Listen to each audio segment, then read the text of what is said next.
सूर्य के उदय होने के पश्चात अंधकार शेष नहीं रह जाता है, यह तय है। उसी प्रकार भगवद नाम स्मरण करने से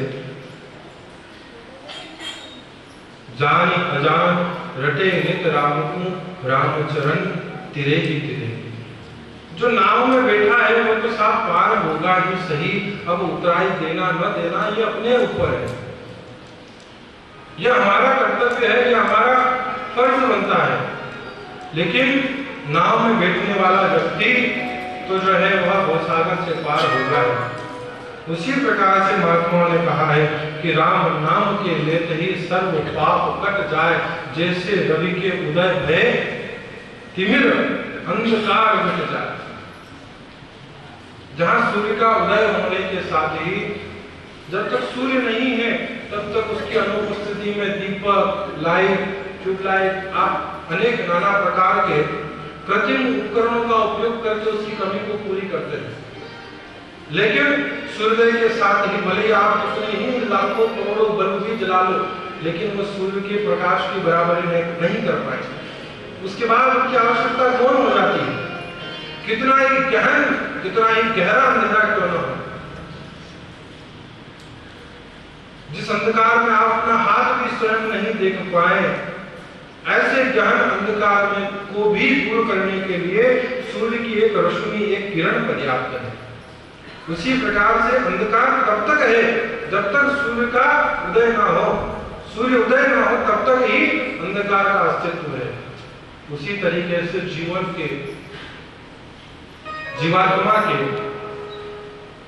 जन्म जन्मांतर के जो कर्म है वो बंधन तभी तक है जब तक प्रभु नाम स्मरण ना हो, प्रभु कृपा का अनुग्रह प्रसाद जीवन में हमें प्राप्त ना हो। जिस दिन यह अनुग्रह हो गया, जिस दिन यह नाम का प्रकाश का आलोक हमारे जीवन में आलोकित हो गया, हमारे जन्म जन्मांतर के समस्त पाप ताप संताप उसी क्षण दूर हो जाएंगे। तो ऐसी यह भगवान के नाम की अनोखी विलक्षण महिमा रही है, जिसको सुखदेव जी महाराज ने अजामिल के उपाख्यान के माध्यम से श्रवण करवा करके राजर्षि परीक्षित के उस संशय का, उस भ्रम का निवारण किया है कि राजन, चाहे कितना भी जन्म कोटि अगनासहि तब ही।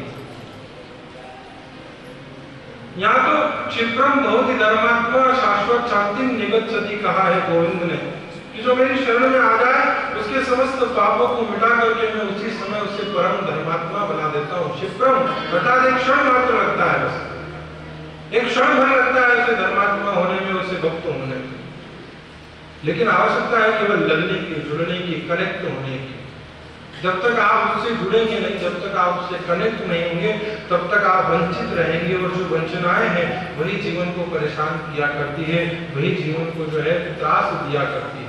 जहां विषाद है वहीं अवसाद है, और जहां प्रसाद है वहीं भगवान की प्रसन्नता है, भगवान का अनुग्रह है। तो इन्हीं भावनाओं को धारण करने का सदप्रयास हमारे द्वारा जीवन में बना रहे, ऐसी शिक्षा यहाँ इस प्रसंग से दी जा रही है।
इसी नाम महिमा के प्रसंग के अंतर्गत ही आगे चलकर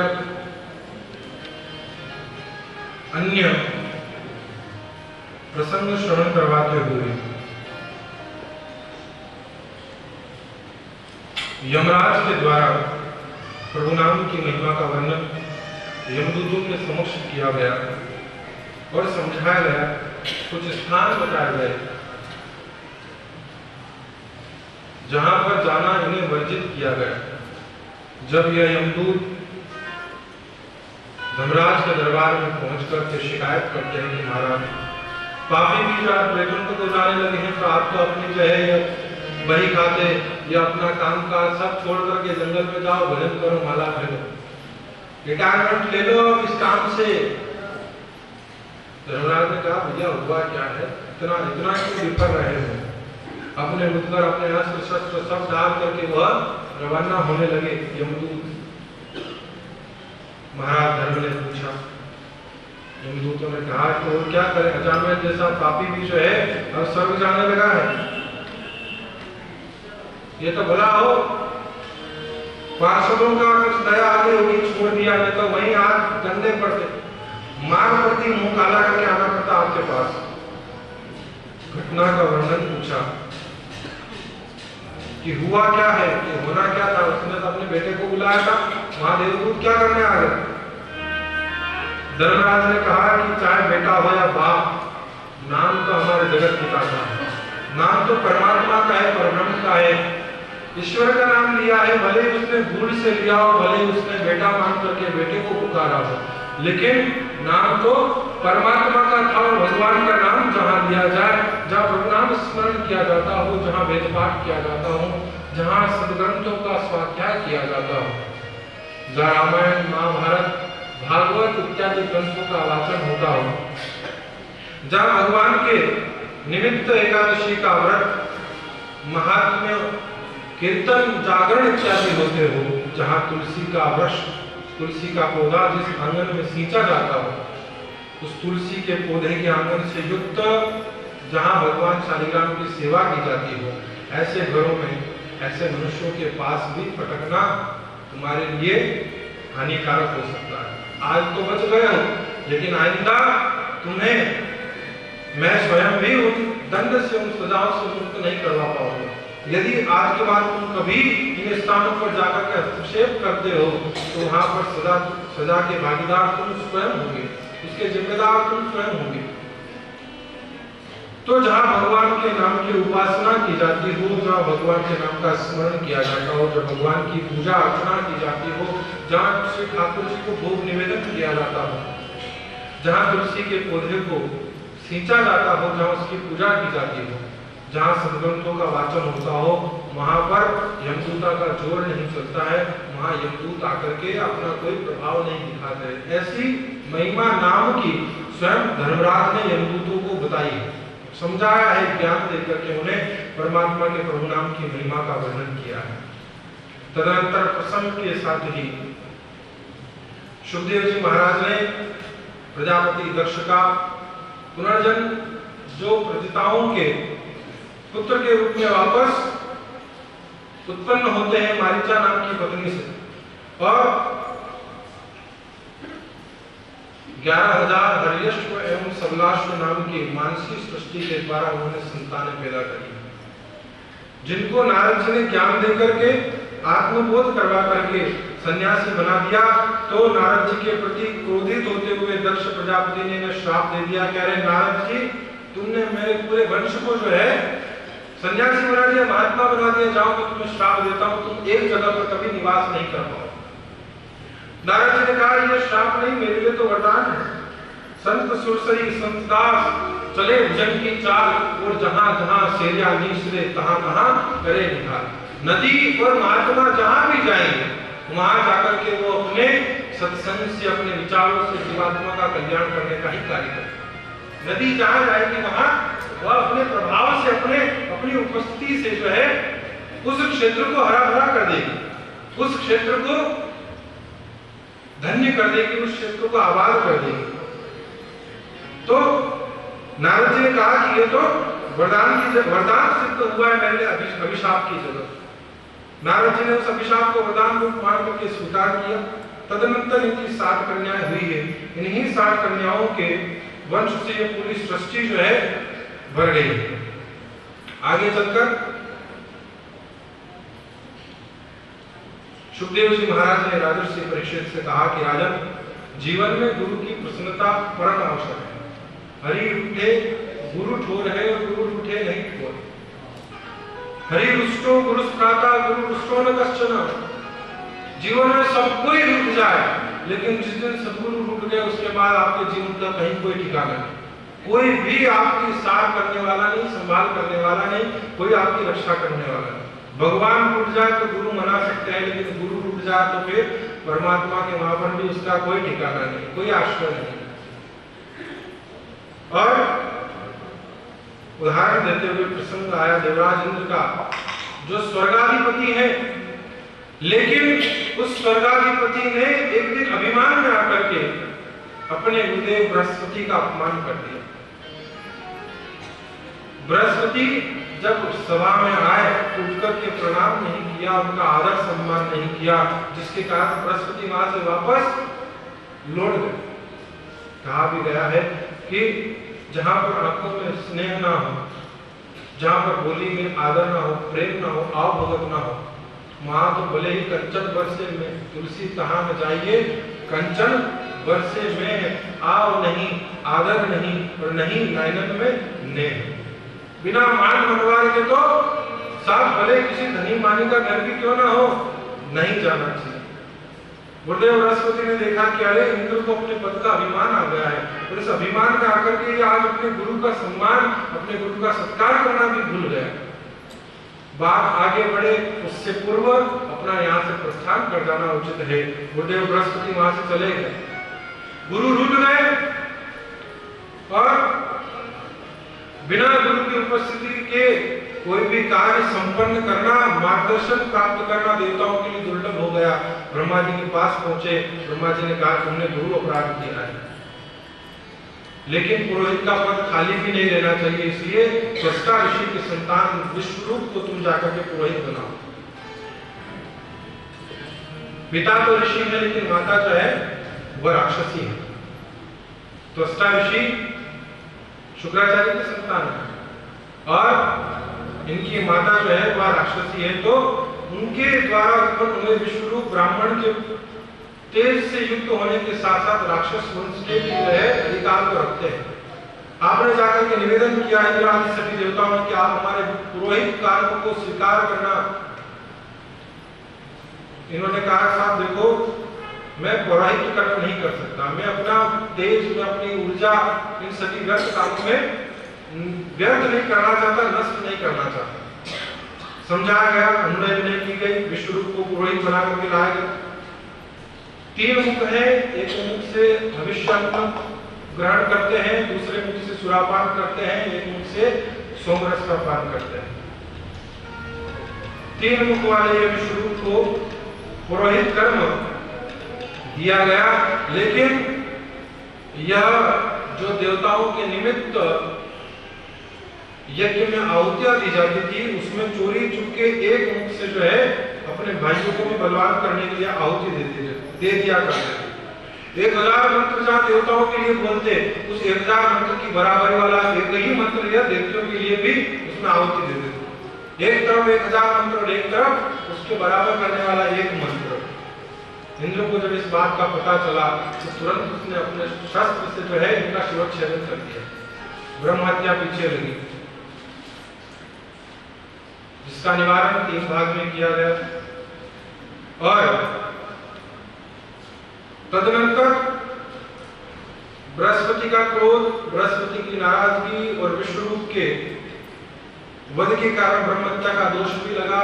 इंद्र राज्यहीन हो गए और असुरों ने आक्रमण कर दिया। वृत्तासुर नाम का एक बड़ा भाई भरकम दैत्य लेकर के जो है असुर, उसे अपना सेनाध्यक्ष, उसे अपना अधिपति बनाते हुए उसके साथ स्वर्ग पर आक्रमण कर दिया। आक्रमण करने के फलस्वरूप जब इंद्र परेशान होकर के इधर-उधर भटकने लगे, शरण लेने के लिए ब्रह्मा जी के पास जाकर के पहुंचे, उसके निवारण का, उससे छुटकारा पाने का उपाय पूछा। ब्रह्मा जी ने कहा कि दधीचि नाम के ऋषि यदि अपने अस्थियों का दान कर दे तो उनकी अस्थियों से विश्वकर्मा की सहायता से अस्त्र का निर्माण किया जा सकता है, जिससे वृत्तासुर मारा जाएगा। दधीचि ऋषि के पास जाकर के देवताओं ने निवेदन किया।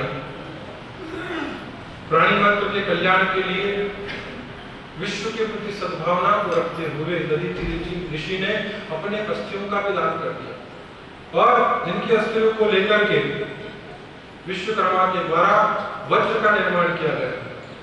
और वज्र हाथ में लेकर के विश्वरूप ने नारायण कवच की दीक्षा जो है इंद्र को दे दी थी। नारायण कवच का स्तोत्र का जो है मर्म भेद इंद्र को सिखा दिया था।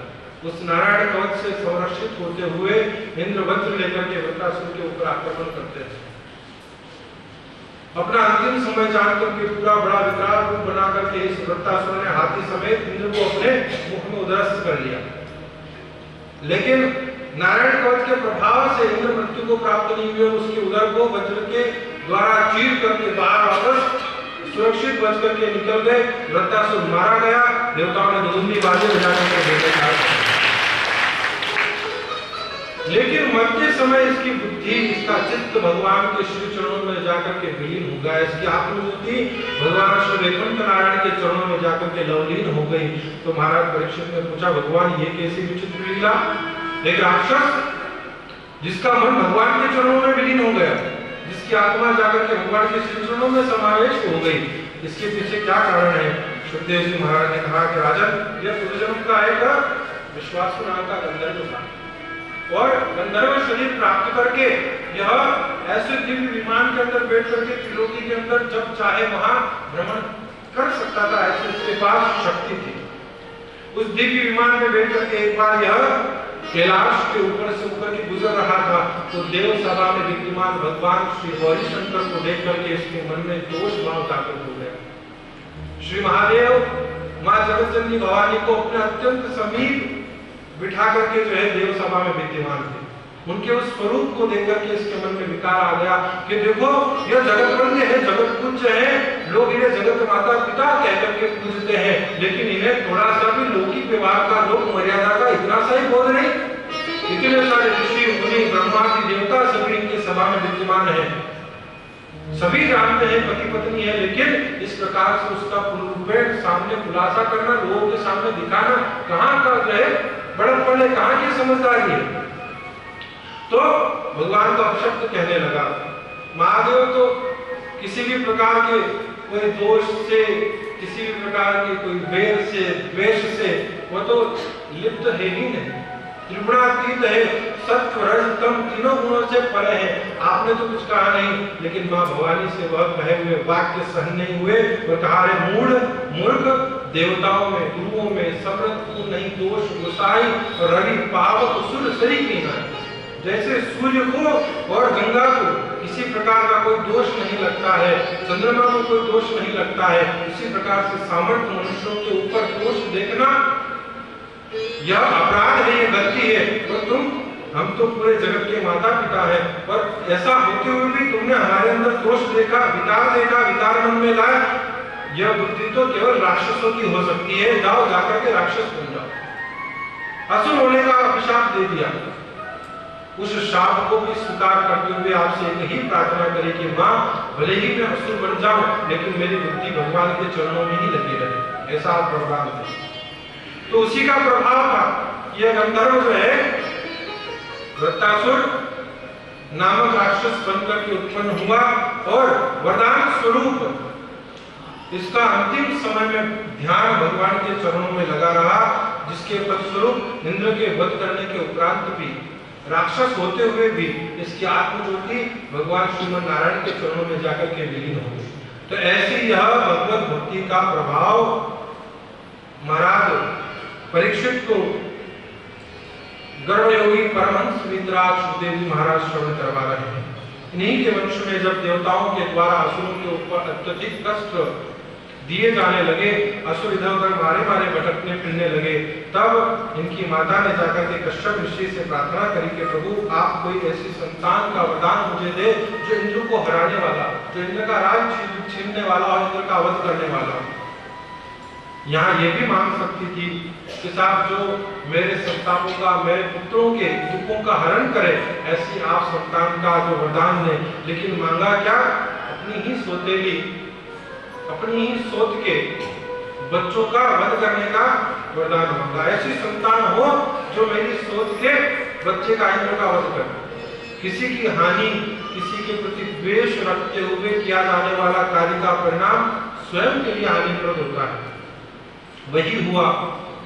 पुंसमन व्रत का 1 वर्ष तक चलने वाला अनुष्ठान बताया गया, नियम इत्यादि बताया गए, लेकिन उन नियमों के अंदर कहीं भी त्रुटि हो गई तो तुम्हारा व्रत भंग हो जाएगा, व्रत सफल नहीं होगा। बराबर पूर्ण में ध्यान रख करके इस व्रत को करना। 1 वर्ष तक किया जाने वाला यह संकल्प, जिसमें बताया गया प्रातःकालीन ब्रह्म मुहूर्त में उठ करके स्नान इत्यादि क्रियाओं से पवित्र होकर के भगवान का पूजन करना है, भगवान की उपासना करनी है। आए गए अतिथि अभ्यागत का बिना आलस्य के उसका स्वागत सम्मान करना है, सत्कार करना है।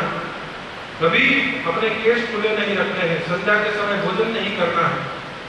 भोजन करने के उपरांत मुंह झूठा नहीं होना चाहिए, हाथ झूठे नहीं होने चाहिए। भोजन करने के उपरांत नींद नहीं निकालना है। ये सारे नियम समझाए गए। रात्रि में जब तक नींद ना आए तब तक भगवत नाम स्मरण करने के उपरांत ही शयन करे।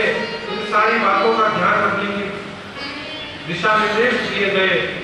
व्रत का अनुष्ठान प्रारंभ हुआ। चलते चलते 1 वर्ष पूरा होने को है। इंद्र को पता चला कि मुझे मारने वाले संतान की कामना से जो है सोतेली माँ के द्वारा एक व्रत किया जा रहा है। तो इंद्र छोटे से एक बालक का रूप बना करके उसके आश्रम में आकर के निवेदन किया कि माँ मैं अनाथ हूँ, आगे मुझे कोई है नहीं, कोई ठिकाना नहीं है। मैंने सुना है तुम्हारे यहाँ आश्रम में किसी नौकर की जरूरत है, कोई काम करने वाला तुम्हारे यहाँ चाहिए, तुम मुझे रख लो, मैं तुम्हारे काम में सहयोग किया करूँ। तो यहाँ दीदी ने सोचा कि चलो अच्छी बात है, इससे बढ़कर के और अपने लिए नौकर कहाँ मिलेगा। बिना तलाश किए, बिना खोजे ही सामने से चल करके आया और कोई पैसा भी नहीं दे रहा, 2 वक्त की रोटी लेकर के ये काम किया करेगा।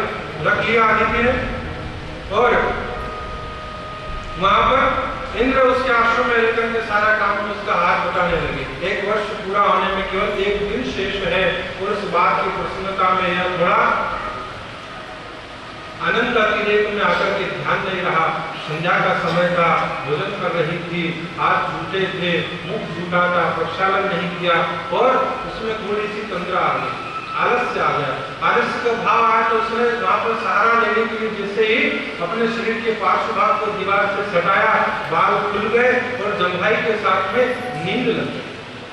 नींद लग गई। इंद्र ने देखा कि मौका अच्छा है और मुख में प्रवेश करके गर्भ में जाकर के गर्भ में पल रहे शिशु के 7 टुकड़े किए, 7 के फिर 7 किए, तो 49 भागों में जो है गर्भ को विभाजित कर दिया। प्रत्येक भाग से आवाज आई, मार अर्थात मारो मत। तंद्रा टूटी, देखा तो गर्भ हल्का था, सामने 49 बच्चों की लाइन लगी पड़ी है। देखो कि बड़ा आशीर्वाद, ये सब बालक किसके? पूछा, सबने कहा कि हम आप ही की संतान है। कि मैंने तो एक मांगा था, 49 कैसे हो गए? तो वो लड़का कहाँ गया मेरे आश्रम में काम करने वाला? 50वें नंबर पर जाकर के वो लड़का खड़ा हुआ था कि माँ यही हूँ मैं। तू कौन? कि मैं इंद्र। अरे इंद्र, तूने आज मुझे छल लिया। कि मैंने छला नहीं, दोष आपके नियम में हुआ। आपका नियम जो है पूरा हो जाता, लेकिन आपने आनंद अतिरेक में उस सुख में बस अब तो आज का दिन है, व्रत का पारायण करना है, कल पालना करना है, कल पूरा हो जाएगा।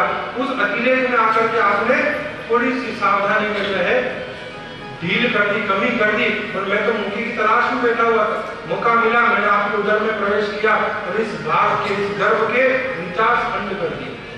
तो माँ, इन 49 शिशुओं के साथ साथ मैं भी आपके उदर से प्रकट हुआ, मैं भी तो आपकी संतान हुआ, मैं भी तो आपका बेटा हुआ। यहाँ असुर माता दिति प्रसन्न हुई है कि वाकई में तेरी चालाकी ने, तेरी चतुरता ने आज तेरी प्राण रक्षा कर दी। जा, ये 49 तेरी सहायता करने वाले होंगे, वही 49 मरुगण बने हैं। तो इस प्रकार से 49 मरुगणों को साथ देकर के इंद्र का सारथी, इंद्र के सहायक के रूप में जो है यहाँ दिति ने उनके साथ भेजा। अब साहब, जब सारे प्रयास विफल हो गए, जब अपनी मां के किसी प्रकार के कष्टों का निवारण नहीं हो पाया, तो हिरण्यकश्यप, हिरण्याक्ष का भाई, परेशान था, चिंतामग्न रहने लगा, परेशान होने लगा कि मां को इस प्रकार से कष्ट है, मेरे सारे भाई बंधु बांधव इधर उधर देवताओं के प्रभाव से भटकते फिरते हैं, इन्हें कहीं भी ठोर नहीं, कहीं ठिकाना नहीं, कहीं रहने के लिए स्थान नहीं, और ऊपर से रही से कसा इन देवताओं का साथ देने वाला ये विष्णु हमेशा इन्हीं का पक्ष लेता है, मेरे भाइयों का कोई ख्याल नहीं, कोई देख नहीं। लेकिन लड़ा भी तो नहीं जा सकता, शत्रु सर्वसमर्थ है, देवताओं का साथ उसे मिला हुआ है। तो स्वयं को बलवान बनाने के लिए पहले भगवान शिव की आराधना करी। आशुतोष ऑर्डरदारी को प्रसन्न करके उसने अमरता का वरदान प्राप्त करना चाहा। भगवान ने कहा, देखो साहब, अमरता का वरदान देना तो मेरे बस का नहीं।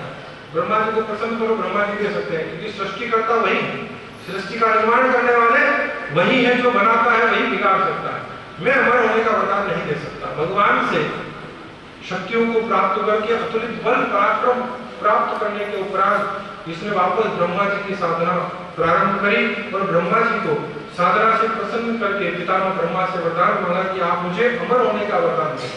ब्रह्मा जी ने कहा कि देखो साहब, अमर तो सृष्टि का हम त्रिदेव भी नहीं, हम त्रिदेव भी अमर नहीं है, मैं स्वयं अमर नहीं हूँ। महाप्रलय के समय मेरा भी तिरोधान भगवान के ही श्री विग्रह में हो जाता है, तो मैं स्वयं अमर नहीं हूँ, तो मैं तुम्हें अमरता का वरदान भला कैसे दे सकता हूँ? जो चीज, जो वस्तु जिसके पास है नहीं, वो वस्तु भला दूसरे को कैसे दे सकता है? तो फिर तुम कुछ और मांग लो। इसने अपनी चतुरता में आकर के, इसने अपनी चालाकी से ब्रह्मा जी से वरदान मांगा, न दिन में मरूं, न रात में मरूं, न जल में मरूं, न थल में मरूं, न पृथ्वी पर मरूं, न आकाश में मरूं, न तंत्र से मरूं, न यंत्र से मरूं, न देवता से मरूं, न असुर से मरूं, न मनुष्य से मरूं, न पशु से मरूं, न अस्त्र से मरूं, न शस्त्र से मरूं, न गीले में मरूं, न सूखे में मरूं। सब जितनी युक्तियां भिड़ानी थी, सब जिसको जितना जो याद आया सब मांग लिया। ब्रह्मा जी ने कहा तथास्तु, ठीक है साहब। अब तो ब्रह्मा जी का वरदान मिल गया, भगवान शिव से अतुलित बल मिल गया। इसने आकर के नगर में ढिंढोरा बिठवा दिया कि जितने भी विष्णु के भक्त हैं, जितने भी इसकी उपासना करने वाले हैं, जितने भी देवताओं के निमित्त हवन करने वाले हैं, उन सबको ले जा करके, जो अगर माने सीधी बात से तो ठीक है, नहीं माने तो प्राणदंड दे दिया जाए। घोषणा करवा दी जाए, यदि कहीं किसी ने विष्णु का नाम भी लिया, कहीं किसी ने जाकर के कोई यज्ञ अनुष्ठान इत्यादि भी किया, कहीं किसी ने कथा इत्यादि का आयोजन भी करवाया, तो उसे प्राणदंड दे दिया जाएगा। पूरे पृथ्वी का अधिपति बन करके जो है पूरे पृथ्वी पर आतंक फैला करके इसने घोषणा करवा दी। अब तो सबके सब बड़े परेशान रहने लगे, प्रजा जो है बड़ी दुखी रहने लगी, भगवत भक्त बड़े त्रास में उनके जीवन के दिन बीतने लगे। ऐसी स्थिति में सभी देवता भगवान से प्रार्थना करने लगे कि प्रभु ऐसी स्थिति में हमें ना तो कोई यज्ञ का, हवन का, अनुष्ठान का कोई फल मिल रहा है, ना हमारे भोजन की उदर पूर्ति का कोई प्रबंध हो रहा है, हमारा उदर पोषण कैसे होगा, हमारी व्यवस्था कैसे चलेगी, हमारा बल घटता जा रहा है। होने वाले यज्ञ, हवन, अनुष्ठान सब बंद करवा दिए हिरण्यकश्यप ने। भगवान ने कहा चिंता मत करो, इसी के घर में इसका मुंह काला करने वाला एक छोरा पैदा होगा, इसके पूरे कुल को, इसकी इन सारी नियमों को तोड़ने वाली संतान इसी के द्वारा, इसी के घर में मेरा एक परम भगवत भक्त प्राप्त जो है उत्पन्न होगा, जिसके माध्यम से अवतार लेकर के तुम्हारे समस्त त्रास का, समस्त संकटों का निवारण नहीं करूंगा। समय आने पर, समय का इंतजार करो। रही पर चुप गए बैठी देख दिन का फेर, और जब नीचे दिन आएंगे तब बनत लागो। जीवन में परिस्थितियां प्रतिकूल है तो अनुकूल भी बनेगी, समय का इंतजार करो। तो साफ देवताओं को समझा बुझा करके समय के साथ ही यह हिरण्यकश्यप एक बार फिर तपस्या करने के लिए गया, भगवान शिव को प्रसन्न करने के लिए। उसी समय इंद्र ने आकर के इसकी पत्नी कयाधु का हरण कर लिया। मन में विचार किया कि जब बाप ऐसा है तो इसका बेटा कैसा होगा, बाप से तो बेटा सवा से ही पैदा होगा। ऐसी बात मन में धारण करके कयाधु को हरण करके जा रहा था। रास्ते में देवर्षि नारद ने आकर के टोका, अरे मूर्ख देवराज, इतना उच्च पद भगवान ने दिया, इतना उच्च पद भगवान ने दिया, देवराज देवेंद्र बना करके तुझे स्वर्ग का अधिपति बनाया, और करनी इतनी नीच, इतना नीचा करो, इतना घृणित कार्य, एक स्त्री का हरण करने में तुझे क्षमा नहीं है, लज्जा नहीं है। देवराज ने कहा देवर्षि आप कुछ भी कहें, लेकिन मेरा मंतव्य स्त्री के हरण करने के पीछे कोई मन की कोई वासना नहीं है। मैं केवल हमारे भाइयों का, हमारे वंशजों का, हमारे पूरे स्वर्ग के देवताओं का रक्षण करने की कामना से इसका हरण करके ले जा रहा हूँ। क्यों? यह स्त्री कोई साधारण स्त्री नहीं है, हिरण्यकश्यप की पत्नी है, और यह गर्भवती है। इसके गर्भ में पड़ने वाला जो शिशु है वो जैसे ही जन्म लेगा मैं उसे मार डालूंगा, बाकी मेरा इस स्त्री से कोई लेना देना नहीं। देवर्षि नारद ने कहा तू कोई भविष्यवक्ता है कि एस्ट्रोलॉजर है कि तू कोई अंतर्यामी है, क्या है जो तुझे पता है? तूने स्कैन करके देखा है? तेरे पास कोई मशीन है जो तुझे पता है कि इसके गर्भ में पल रहा शिशु जो है इसके बाप की तरह ही होगा, हिरण्यकश्यप की तरह आता ही होगा, आतंक को फैलाने वाला होगा? तुझे कैसे पता है कि हाँ ये बात तो मुझे नहीं पता? तो फिर तू कैसे हरण करके ले जा रहा है? तो फिर क्या करो, छोड़ दे इसे। इसके गर्भ में पलने वाला शिशु कोई दैत्यों का वंश नहीं होगा, वो तो परम भागवत परम भगवत भक्त होगा, भगवान का अनंत अनुरागी उत्पन्न होगा। तो देवर्षि नारद के वचनों को विश्वास रूप में, प्रमाण रूप में स्वीकार करके देवराज ने कयाधु का त्याग कर दिया, उसे वहीं छोड़ दिया। देवर्षि ने कहा देवी आप अपने घर को प्रस्थान करे। कयाधु ने कहा महाराज आज तो आपने बचा लिया, मेरे पति तपस्या करने के लिए गए हुए हैं, उनके लौटने तक मेरा कोई रक्षक नहीं। देवराज इधर से तो आपने रक्षा कर ली, लेकिन जिसका पूरा संसार दुश्मन हो, जिसने पूरे संसार में दुश्मनी कर रखी हो, तो भला कहाँ जाकर के मुंह छिपाए, कहाँ जाकर के वो अपनी रक्षा करे? तो देवर्षि नारद ने कहा देवी तो फिर? कयाधु ने कहा प्रभु मुझे आपके आश्रम में शरण दी जाए, आप स्वयं मेरा रक्षण करें। देवर्षि नारद का एक तो तुम स्त्री, ऊपर से गर्भवती, मेरे आश्रम में कोई व्यवस्था नहीं। बोला वहां अगर तुम्हें प्रसव हुआ तो तुम्हारी व्यवस्था करने वाली कोई स्त्रियां तो चाहिए, तुम्हारी सेवा करने वाली कोई स्त्रियां तो चाहिए। मेरे आश्रम में तो सभी ब्रह्मचारी, तो तुम्हारी व्यवस्था कैसे होगी? कयाधु ने कहा कि मैं भी दैत्य की पत्नी हूं और मुझे यह आशीर्वाद प्राप्त है कि हम जब तक चाहे तब तक अपने गर्भ को बनाए रख सकती है, जितने वर्ष तक चाहे उतने वर्ष तक प्रसव ना होने देने की क्षमता मेरे अंदर है। जितने वर्ष मैं आपके आश्रम में रहूंगी तब तक मेरा प्रसव नहीं होगा। 100 वर्ष तक कयाधु ने जो है महात्मा देवर्षि नारद जी के आश्रम में निवास किया। तो 100 वर्ष तक नारद जी का सत्संग मिला, और वह नारद जी के सत्संग का प्रभाव गर्भ में पल रहे प्रहलाद के ऊपर भी पड़ा है, उस गर्भस्थ शिशु के ऊपर भी पड़ा है। गर्भ में पल रहे शिशु में नारद जी के सत्संग को सुनकर के अपनी सारी जो पूर्वजों से मिली हुई जितनी आज्ञा की जो पीढ़ी दर पीढ़ी चलने आ रही वो परंपरा थी, उस परंपरा को तोड़ करके भक्ति के भाव से भावित होकर के उन सारे सत्संग को आत्मसात किया। 100 वर्ष उपरांत जब हिरण्यकश्यप वापस आया तपस्या करके, तो नारद जी ने जाकर के उसकी पत्नी को वापस उसे सौंप दिया। एकमात्र ऐसे नारद जी ऐसे ऋषि हैं जो देवताओं के यहाँ पे उतने ही वंदनीय हैं, तो दैत्यों के यहाँ पे उतने ही वंदनीय हैं। एकमात्र ऐसे ऋषि है जो हिरण्यकश्यप के सामने जाकर के डंकी की चोट पर श्रीमन नारायण की ध्वनि गुंजार करते हैं, तो ये यूं ही कहता है, महाराज बंद करो ये, वरना मार डालूंगा। साहस नहीं है। देवर्षि एकमात्र ऐसे ऋषि है जिनका सभी जगह समान रूप से सम्मान किया जाता है। बड़े आभार के साथ इनका उपकार मान करके कृतज्ञता व्यक्त करते हुए इन्हें वहां से विदा किया। नारद जी का सत्संग जो 100 वर्षों का मिला था, समय के साथ ही संतान की उत्पत्ति हुई, नाम रखा गया प्रहलाद, जो आनंद में भी वृद्धि करे, आनंद को भी आनंद प्रदान कर दे। ऐसे यह प्रहलाद के रूप में जो है संतान का जन्म हुआ। समय के साथ जैसे जैसे आप बड़े हुए, उपनयन संस्कार इत्यादि करने के उपरांत विद्यार्थी संस्कार के साथ ही पाठशाला में भेजा गया। शुक्राचार्य के संतान षंड और अमर उन्हीं के शिष्य हैं। इनकी पाठशाला में आपको विद्यार्जन के लिए, राजनीति की शिक्षा के लिए, गृहस्थ धर्म की शिक्षा के लिए भेजा गया। तो साम दाम दंड भेद की नीति सिखाते समय गुरुदेव जब इनको उन सारे नीतियों के श्लोक इत्यादि याद करवाते, तो यह जो है नारद जी के द्वारा दिए हुए उस ज्ञान के श्लोकों का वहां पर उच्चारण करते हुए अपने गुरुओं को भी सिखाने लग जाते। महाराज ये साम दाम दंड भेद की नीति, ये राजनीति के श्लोक, ये राजनीति के पाठ कहीं किसी प्रकार से दुनिया में काम आने वाले नहीं है। एकमात्र परिणाम स्मरण ही नवदा भक्ति का जीवन में प्रवेश हो।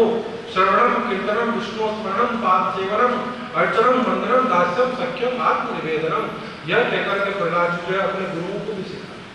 अब तो साहब गुरु बड़े परेशान होकर लाकर के वापस हिरण्यकश्यप के पास छोड़ा। महाराज ये आपका बेटा तो हमारा भी गुरु है, हम क्या सिखाएं इसे, ये तो हमें सिखाता है। और तो और ये हमें जो सिखाया साथ में पढ़ने वाले विद्यार्थियों के भी दिमाग को खराब करके रखा। पता नहीं कैसी बेतु की बड़ी बड़ी बातें किया करता, जब देखो उपदेश को उपदेश, ज्ञान के ज्ञान झाड़ता रहता। समझाया प्रहलाद को, फिर भेजा गया कि नहीं इस बार पढ़ाई के साथ में थोड़ा दंड देते हुए डरा धमका करके सिखाया जाए। लेकिन साहब जो निर्भय परमात्मा के नाम को स्मरण करके हो चुका हो, तो संसार के भला ये छोटे मोटे दंड इसे किस प्रकार से भयभीत कर सकते हैं। प्रहलाद जी पूर्ण निर्भय थे, किसी का कोई डर नहीं, किसी से कोई भय नहीं। ऐसी स्थिति में आकर के आप पाठशाला में विद्यमान होकर के एक दिन कहीं गुरुदेव बाहर गए थे किसी कार्यवशात, तो साथ में पढ़ने वाले सहपाठियों ने आकर के इनसे कहा कि अरे प्रहलाद तुझे डर नहीं लगता, तेरे पिता ने पूरे राज्य में ढिंढोरा पिटवा रखा है कि कोई भी भगवान का नाम लेगा उसे मौत के घाट उतार दिया जाएगा, तो तू डंके की चोट पर भगवान का नाम लेता है ना। गुरुओं से भी डरता, आचार्यों से भी नहीं डरता, उनको भी बड़ी बड़ी भक्ति की बातें सुनाता रहता है। तो तेरे पास ऐसी कौन सी गढ़ी है, ऐसा कौन सा मंत्र है, ऐसी कौन सी विद्या है, तू ऐसा कौन सा चमत्कार जानता है। प्रहलाद का कोई चमत्कार नहीं जानता हूं, मैं तो नमस्कार जानता हूं। कोई चमत्कार नहीं, मैं तो नमस्कार जानता हूं। मेरा एक ही मात्र विश्वास है, एक ही भरोसा है, और उसी भरोसे के आधार पर मैं भगवान के प्रति पूर्ण रूप में समर्पित होकर के भगवान के ही विश्वास से, भगवान के ही बल से यह सब कार्य कर पाता हूं। अब तो साहब प्रहलाद जी ने उनको नीति की बात बताते हुए, धर्म के लक्षण समझाते हुए और भगवान की नाम महिमा के बारे में वर्णन करवाते हुए जब कीर्तन प्रारंभ किया, तो कीर्तन करते हुए पूरे पाठशाला के अंदर कीर्तन की ध्वनि गुंजायमान होने लगी। श्रीमन नारायण नारायण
कीर्तन करते हुए पूरे पाठशाला के प्रत्येक कक्ष गुंजायमान होने लगे।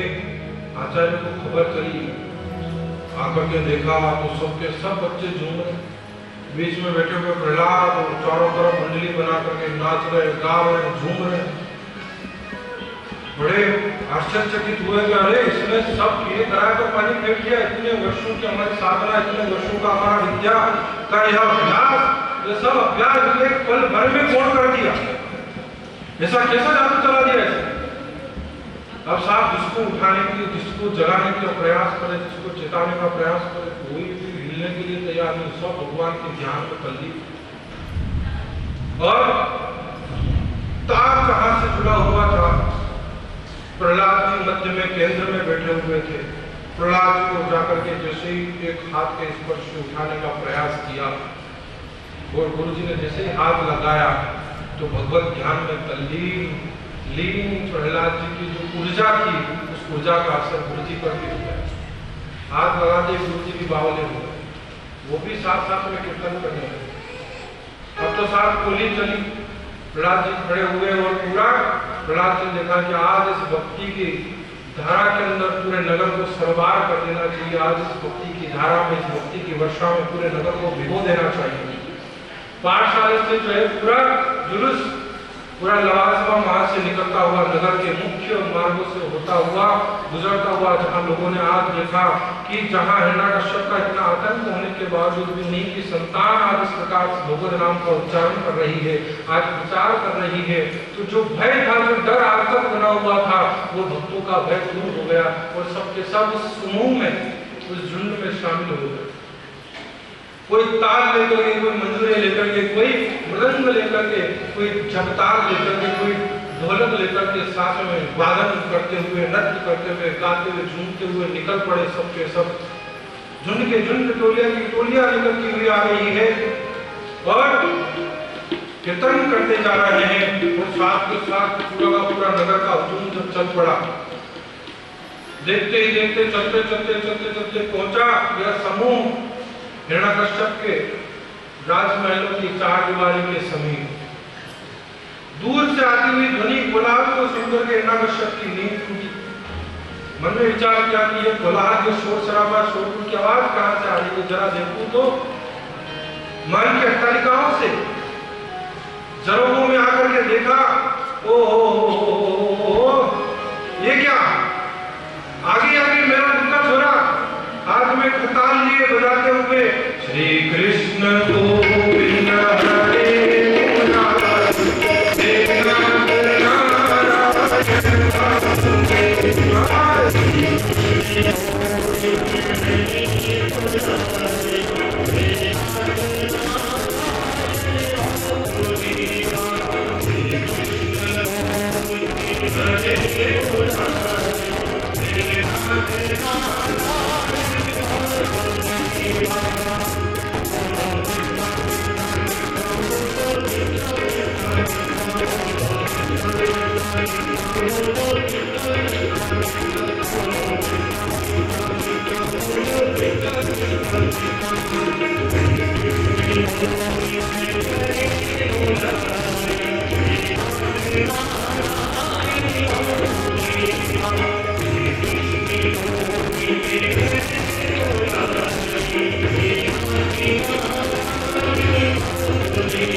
सुइयां चुभोती वो हजारों की संख्या में।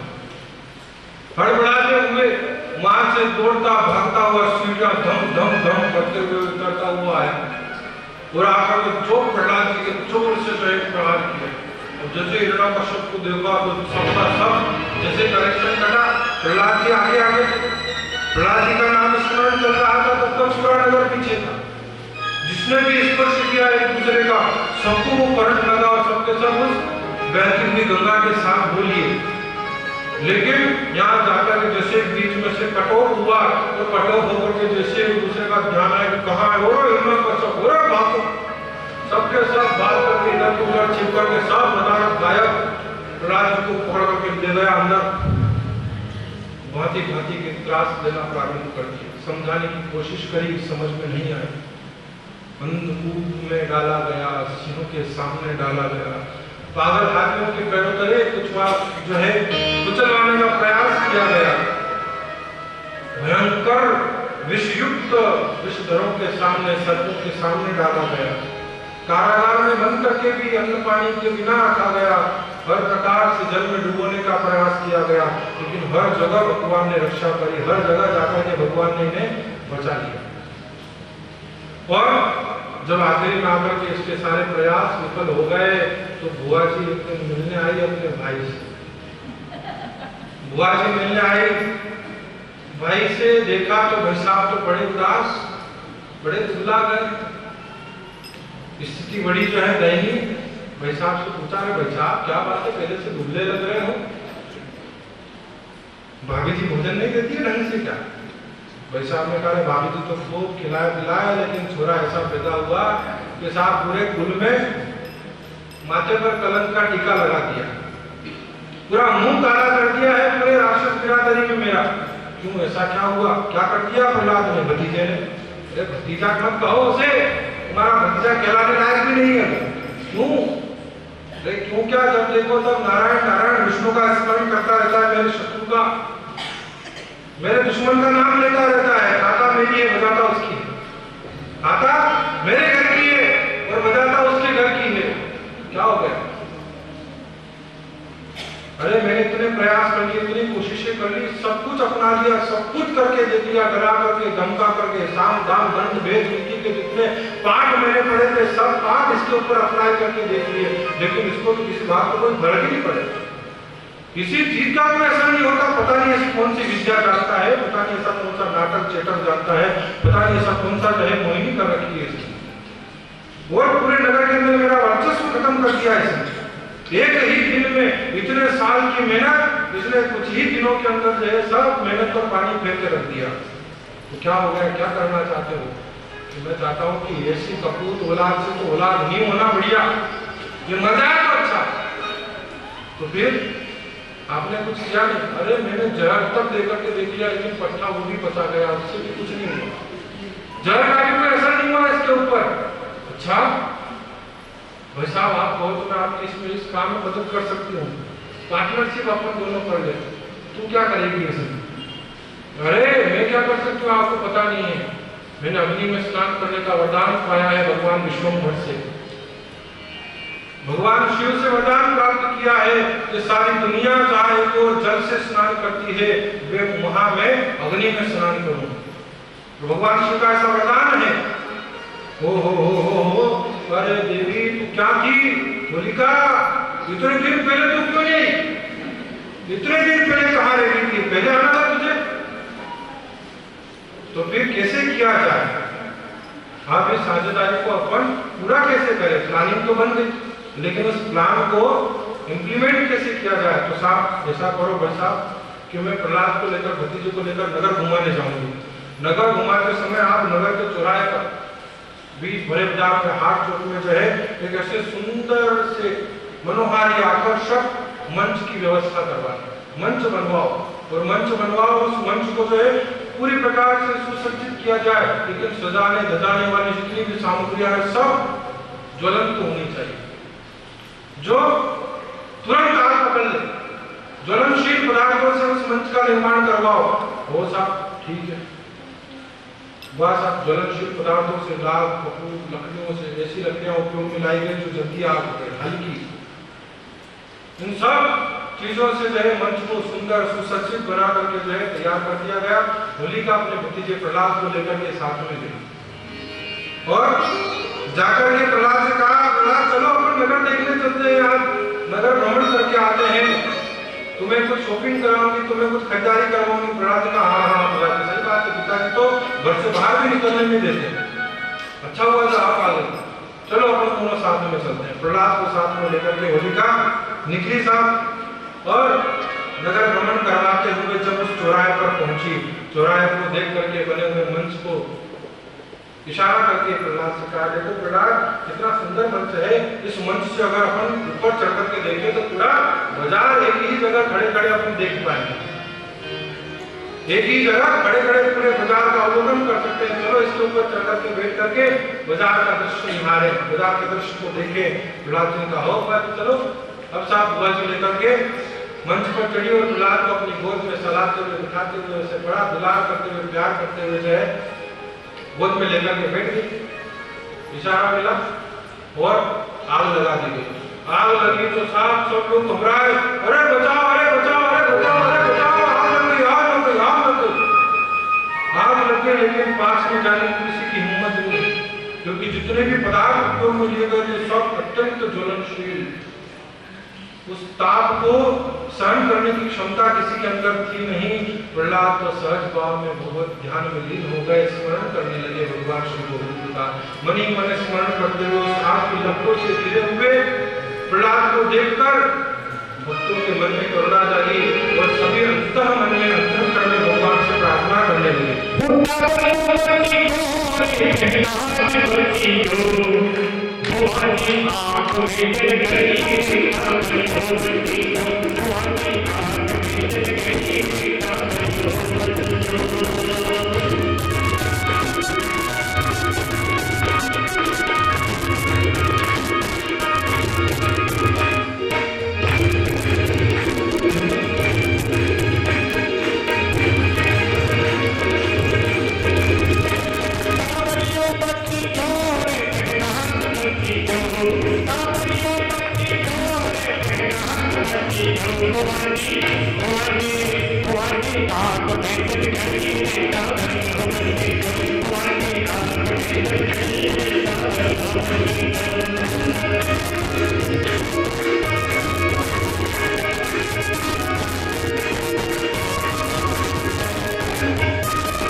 सुखदेव जी ने जब 28 प्रकार के नरकों का यातनामय जीवन, यातनाओं से भरा हुआ वो वर्णन किया। 28 कुंड अधिकारी और तामे झूले अधम नर नारी। उन 28 प्रकार के नरकों का वर्णन करने के उपरांत जब वहां की यातनाओं का आपने विवेचन किया, तुम्हारा परीक्षण घबरा उठे कि भगवान जो शर्तें, जो नियम, जितने कायदे बताए हैं, ये कर्म करोगे तो ऐसा ऐसा आपके जीवन में जो है आपको उसके बदले में प्रतिफल प्राप्त होगा। तो प्रभु यह तो जीवन पूरा, यह कर्म विश्व की बेलड़ी, ये तो पूरा अवगुण को खान बताया गया है। अवगुणों से परिपूर्ण ओतप्रोत भला फिर ऐसे अवगुणमय देह से भगवान को कैसे प्राप्त किया जाएगा? जितने आपने शर्तें बताई है, जितने आपने नियम, जितने आपने विधान बताए, नरकों की यातनाएं बताई है कि ऐसे ऐसे कर्म करने पर व्यक्ति को वो दंड, वो सजा उसे प्रतिरूप में मिलेगी, तो भगवान फिर तो नरकों में जगह ही नहीं मिलेगी। क्योंकि कलिकाल में तो, कलयुग के अंदर जो है वो समस्त जीवात्माएं कलिकाल के प्रभाव से ग्रसित होने के कारण उनकी बुद्धि स्वतः ही अपने आप मलिन रहेगी।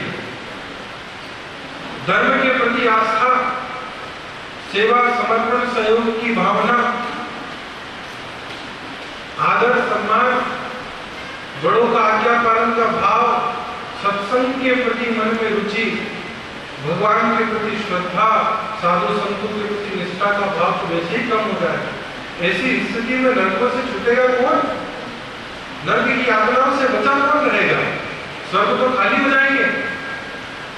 सुखदेव जी महाराज ने कहा कि राजन, चाहे जो भी जैसे भी कर्म करने वाला हो, लेकिन भगवान का जो एक वाक्य है, भगवान का एक वचन है कि सर्वधर्मान् परित्यज्य मामेकं शरणं व्रज अहं त्वां सर्वपापेभ्यो मोक्षयिष्यामि मा शुचः। इस वादे को यदि कोई स्मरण कर ले, इस वादे को यदि जीवन में कोई धारण करे,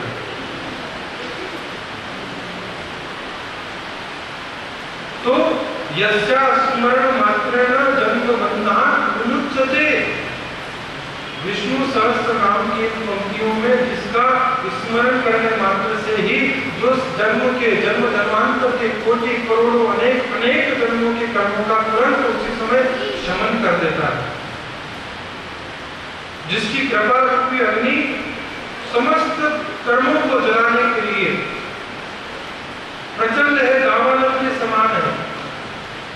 ऐसी स्थिति में यदि उसका नाम स्मरण कर लिया जाए तो वह चाहे कितना ही पापी क्यों न हो, चाहे कितना ही दुराचारी क्यों न हो, चाहे कितना ही अधर्मी क्यों न हो, नास्तिक क्यों न हो, लेकिन अंतकाले मामे व स्मरण मुक्त्वा कलेवरम, अंतिम समय में भी यदि वह नाम स्मरण कर ले तो वह समस्त प्रकार के आदि से, व्याधि से, उपाधि से मुक्त हो जाएगा। तो प्रभु प्रमाण, इस बात पर कोई प्रमाण तो होना चाहिए, कोई प्रूफ तो होना चाहिए कि हाँ ऐसा हुआ है, जिसने ऐसा किया उसे ऐसा प्रतिफल भी मिला है। कौन ऐसा है? तो मैंने अभी तक ऐसा किसी का वर्णन सुनने में नहीं आया जो बड़े से बड़ा पापी भगवान के नाम को स्मरण करके कर गया। पुण्यात्मा तो फिरे, नाम लेने वालों का तो उद्धार हुआ ही, लेकिन कोई ऐसा जिसने जीवन भर दुष्कर्म किए हो, जिसने जीवन भर पाप ही पाप किए हो, और उसने भी यदि अंतिम समय में, अंतिम क्षणों के अंदर भगवान नाम ले लिया हो और भगवान ने उसका उद्धार किया। भगवान श्री सुखदेव जी महाराज ने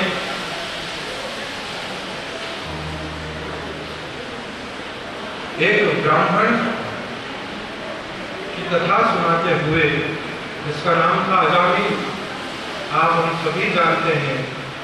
प्रारंभ में जो सद्गुण संपन्न था, प्रारंभ में जो सदाचार परायण था, जिसका जीवन त्रिकाल संध्या करते हुए, ब्राह्मण के कर्तव्य कर्म करते हुए व्यतीत हो रहा था, लेकिन एक दृष्टि दोष ने, एक कुसंग ने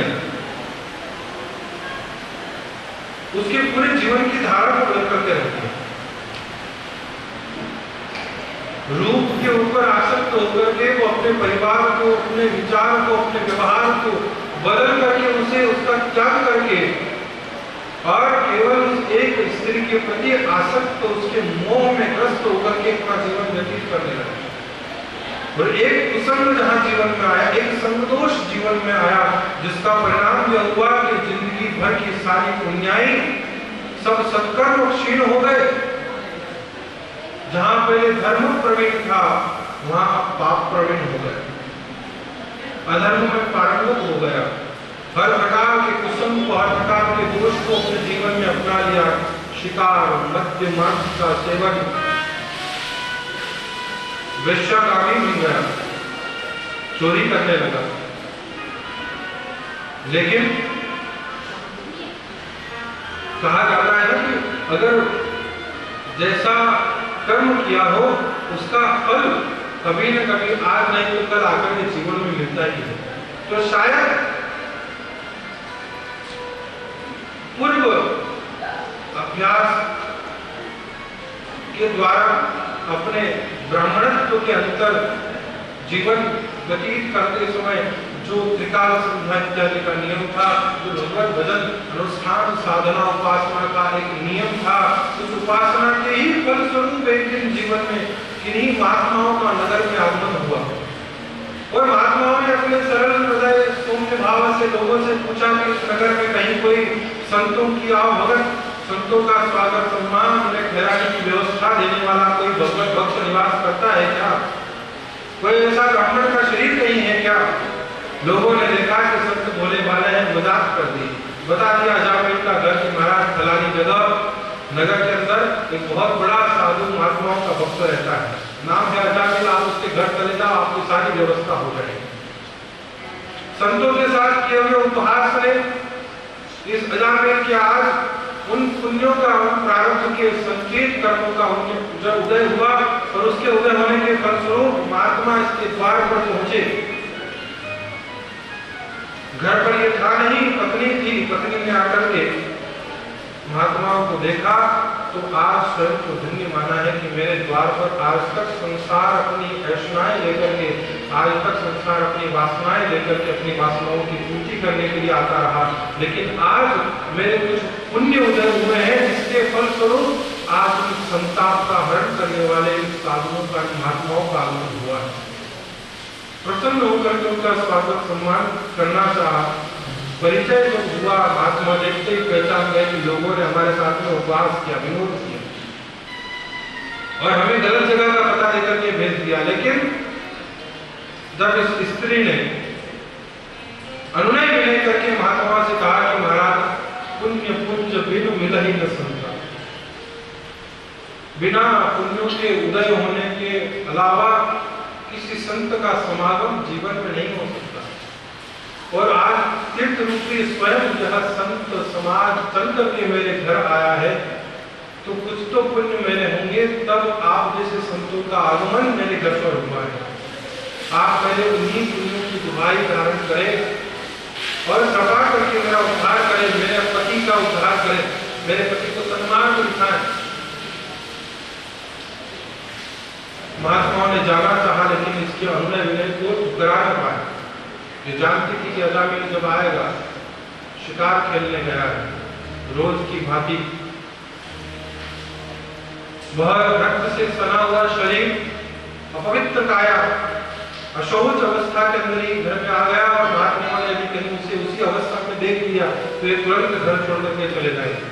प्रतीक्षा करने लगी, बाहर के बाहर ही महात्माओं को घर के आंगन में ठहराया और अजामिल आया, हाथ में शिकार किए हुए पशुओं को लाद करके अपने कंधे पर उनके हृदय से सनी हुई काया, अपवित्र वेश देख करके उसे समझाया कि आज कोई पुण्य उदय हुए हैं, भाव भला साधु दर्शन कीजिए। कोई ऐसे प्रारब्ध जनित भाग्यों का उदय हुआ है जो आज संत महात्मा हमारे घर पे पधारे हैं। आप तत्क्षण तुरंत जाकर के स्नान कर लीजिए और यह सब जो भी है सबका त्याग कर दीजिए, अपवित्र वस्तुओं को घर से बाहर रखवा करके स्नान इत्यादि करवा करके कुछ व्यवस्थित वस्त्र, स्वच्छ धवल वस्त्र धारण करवा करके उसे लेकर के उपस्थित किया महात्माओं के सामने। महात्माओं को लेकर के आज अपने पूर्व संस्कारों का उदय मान करके, पूर्व स्मृतियों को याद करके चरणों में गिर करके रोने लगा और पश्चाताप की अग्नि से जलते हुए हृदय से जब नम्र अश्रुओं की धारा बह करके संतों के चरण से जा लगी, तो उन आंसुओं के साथ साथ इसके मन का जो मैल का जो विकार थे वह भी धुल गए। नम्र निवेदन करते हुए महात्मा से अपने उद्धार का उपाय पूछने लगा कि महाराज मेरा कल्याण कैसे हो। जीवन भर मैंने पाप ही पाप किया, ऐसा कोई कर्म नहीं है, ऐसा कोई पाप नहीं है जो मैंने बाकी रखा हो, जो मैंने छोड़ा हो। ऐसी स्थिति में मेरा उद्धार कैसे हो। महात्माओं ने मन में विचार किया कि अगर इससे सीधी बात कही गई तो यह उस सीधी बात का शास्त्र के वचनों का अभ्यास ही नहीं रहा। पहले का पूर्व का अभ्यास था कि यह ब्राह्मण था और इसके अंदर ब्राह्मणत्व विद्यमान था, लेकिन स्त्री के संग के कारण, एक वेश्या के साथ में, वेश्या के संग दोष ने इसकी सारी उस ब्राह्मणी कर्म को, उस विधा को भुला दिया है, उसको बिल्कुल मिटा दिया है। इसलिए इसे अगर सीधे रास्ते से ला करके समझाया गया तो इसका मोह, इसका जो यह इसके प्रति आसक्ति है, इसे छोड़ नहीं पाएगा। इसे कह दे कि तो हमारे साथ चल, यह चलेगा नहीं। मध्यम मार्ग अपना करके इससे कहा कि तो भैया तुम्हारी स्त्री गर्भवती है, होने वाली जो संतान होगी उसका नाम तुम नारायण रखते हैं। खाते पीते उठते चलते फिरते हर प्रत्येक क्रिया में उसको याद करते रहना, उसका नाम लेते रहना। इतना कार्य अगर तुमने कर लिया तो तुम्हारा उद्धार हो जाएगा, जीवन पार हो जाएगा। महात्माओं के द्वारा उपदेश पाकर के अजामिल समय के साथ ही अपनी संतान को प्राप्त करता है। नाम रख दिया नारायण। अब महात्माओं के द्वारा दिया हुआ नाम और महात्मा की कृपा प्रसाद स्वरूप प्राप्त हुई उस संतान को पाकर स्वयं को धन्य मान करके सोते जागते उठते बैठते प्रत्येक कार्य में उसका चिंतन किया करता, उसी को याद किया करता। नाम लेना है तो नारायण, किसी को बुलाना है तो नारायण, कुछ काम करवाना है तो केवल नारायण। वो छोटा सा बालक, अबोध शिशु, लेकिन उसके प्रति महात्माओं की कृपा से ऐसा प्रेम हुआ कि प्रत्येक क्रिया में नारायण का स्मरण होने लगा। समय के साथ यमदूत का आगमन हुआ और इसके प्राणों को खींच करके पाश में आबद्ध करके जब ले जाने लगे, कंठावृत्त होने लगा, प्राण पखेरु शरीर से प्रयाण करने लगे, जो दर्द हुआ, जो यातना हुई, उस यातना में भी यह पुकार बैठता है, नारायण मुझे बचाओ। और वो छोटा सा बच्चा, वो कोई बचाने थोड़ी आ रहा, लेकिन जिसका नाम लिया था वह नारायण स्वामी जगन्नाथ के परम पार्षद, जगदीश के परम पार्षद आकर के वहां उपस्थित हो गए और यमदूत से द्वंद्व छिड़ गए। यमदूत कहते हैं कि अरे महाराज आपका यहाँ पर आना शायद लगता है गलत नंबर लग गया है, गलत घर में आपका आना हो गया है। देवदूतों ने कहा, भगवान के पार्षदों ने कहा, अरे गलत नंबर हमारा नहीं, गलत नंबर तुम्हारा लगा, तुम गलत घर में घुस गए। चलो होगा ऐसा। अरे महाराज ये अजामिल नाम का पापी, दुराचारी, अत्याचारी, पापाचारी दुनिया भर के इसने जो दुष्कर्म किए हुए, हम इसे लेने के लिए आए हैं। कि नहीं साहब तुम इसे नहीं ले जा सकते, इसके ऊपर तो हमारा अधिकार है, हम इसे ले जाएंगे। आप कैसे ले जाओगे, ये तो पापी है, दुराचारी हमारा दुरात्मा है, आप इसे कैसे ले जा सकते हो। कि नहीं भले दुराचारी हो, दुरात्मा हो, लेकिन अंतकाले चुमामे व स्मरण मुक्त्वा कलेवरम यह प्रयाति समद्भावम याति नास्तत्र संशय। ये हमारे ठाकुर के वचन है, ये हमारे ठाकुर का वादा है, ये उसके वाक्य है। उसका निर्वहन करने के लिए भगवान की आज्ञा हुई कि अंतिम समय में इसने हमारे प्रभु का, हमारे स्वामी का नाम लिया है, हम इसे ले जाए। देवदूतों में और यमदूतों में आपस पर भिड़ंत हो गई, भिड़ पड़े, दोनों लड़ पड़े अजामिल के लिए, और यह अजामिल सारा दृश्य देख रहा है, सारी घटना इसकी आंखों के सामने हो रही है। एक तरफ काले पत्ते भयंकर विकराल आकृति वाले यह यमदूत और दूसरी तरफ चतुर्भुज नारायण स्वरूप वाले यह परम पार्षद। आपस में बहस हुई, हाथापाई हुई और आखिर में यमदूतों को छोड़ करके जाना पड़ा, इसे मुक्त करवाया गया, इसके बंधनों को छुड़ाया गया और बंधन मुक्त करवा करके भगवत धाम का अधिकारी अजामिल हुआ है। तो कहा गया कि अंत समय में लिए गए उस नाम ने जो है अजामिल जैसे पापी का तो उद्धार कर दिया।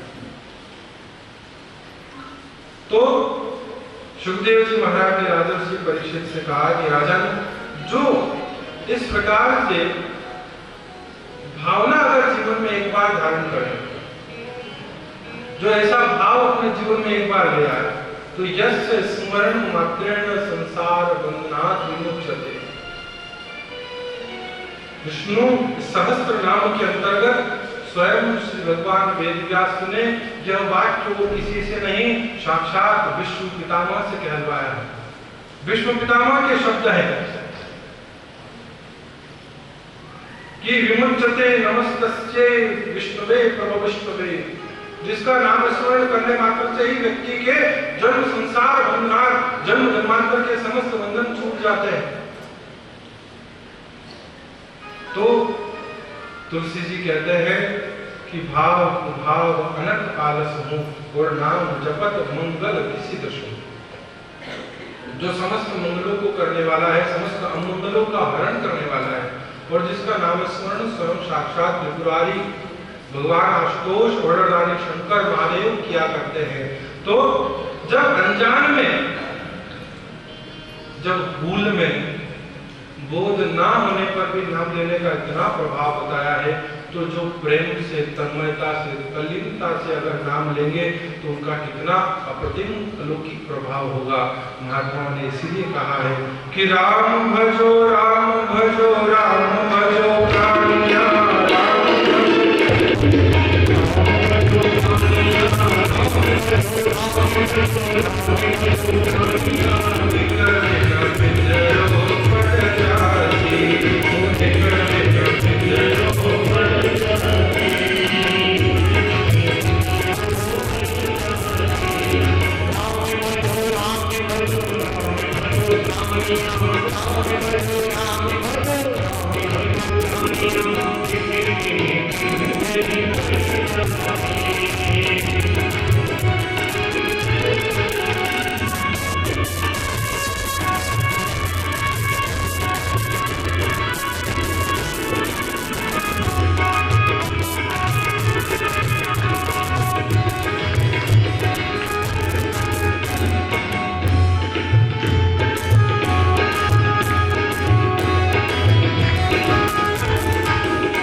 प्रदत्त नाम का प्रभाव ये हुआ कि अजामिल जैसा पापी भी तर गया।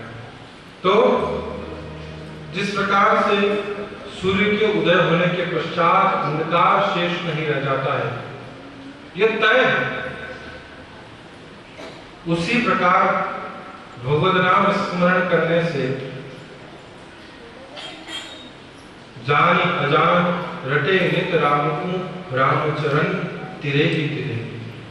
जो नाव में बैठा है वो तो साथ पार होगा ही सही, अब उतराई देना न देना ये अपने ऊपर है, यह हमारा कर्तव्य है, यह हमारा फर्ज बनता है। लेकिन नाव में बैठने वाला व्यक्ति तो जो है वह भवसागर से पार होगा है। उसी प्रकार से महात्मा ने कहा है कि राम नाम के लेते ही सर्व पाप कट जाए, जैसे रवि के उदय भय तिमिर अंधकार मिट जाए।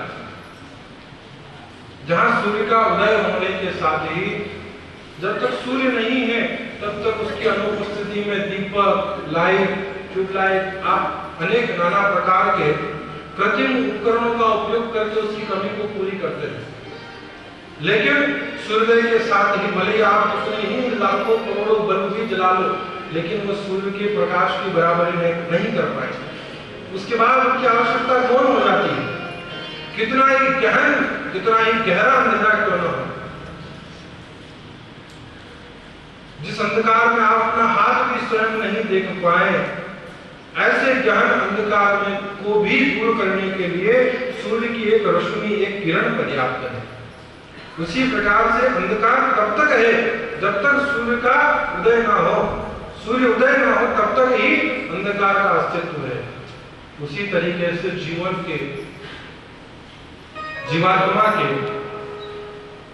जन्म जन्मांतर के जो कर्म है वो बंधन तभी तक है जब तक प्रभु नाम स्मरण ना हो, प्रभु कृपा का अनुग्रह प्रसाद जीवन में हमें प्राप्त ना हो। जिस दिन यह अनुग्रह हो गया, जिस दिन यह नाम का प्रकाश का आलोक हमारे जीवन में आलोकित हो गया, हमारे जन्म जन्मांतर के समस्त पाप ताप संताप उसी क्षण दूर हो जाएंगे। तो ऐसी यह भगवान के नाम की अनोखी विलक्षण महिमा रही है, जिसको सुखदेव जी महाराज ने अजामिल के उपाख्यान के माध्यम से श्रवण करवा करके राजर्षि परीक्षित के उस संशय का, उस भ्रम का निवारण किया है कि राजन, चाहे कितना भी जन्म कोटि अगनासहि तब ही। यहाँ तो क्षिप्रम भवति धर्मात्मा शाश्वत शांति निगच्छति कहा है गोविंद ने, कि जो मेरी शरण में आ जाए उसके समस्त पापों को मिटा करके मैं उसी समय उसे परम धर्मात्मा बना देता हूँ। क्षिप्रम अर्थात एक क्षण मात्र लगता है, बस एक क्षण भर लगता है उसे धर्मात्मा होने में, उसे भक्त होने में। लेकिन आवश्यकता है केवल लगने की, जुड़ने की, कनेक्ट होने की। जब तक आप उससे जुड़ेंगे नहीं, जब तक आप उससे कनेक्ट नहीं होंगे, तब तक आप वंचित रहेंगे। और जो वंचनाएं हैं वही जीवन को परेशान किया करती है, वही जीवन को जो है त्रास दिया करती है। जहाँ विषाद है वहीं अवसाद है, और जहाँ प्रसाद है वहीं भगवान की प्रसन्नता है, भगवान का अनुग्रह है। तो इन्हीं भावनाओं को धारण करने का सदप्रयास हमारे द्वारा जीवन में बना रहे, ऐसी शिक्षा यहाँ इस प्रसंग से दी जा रही है।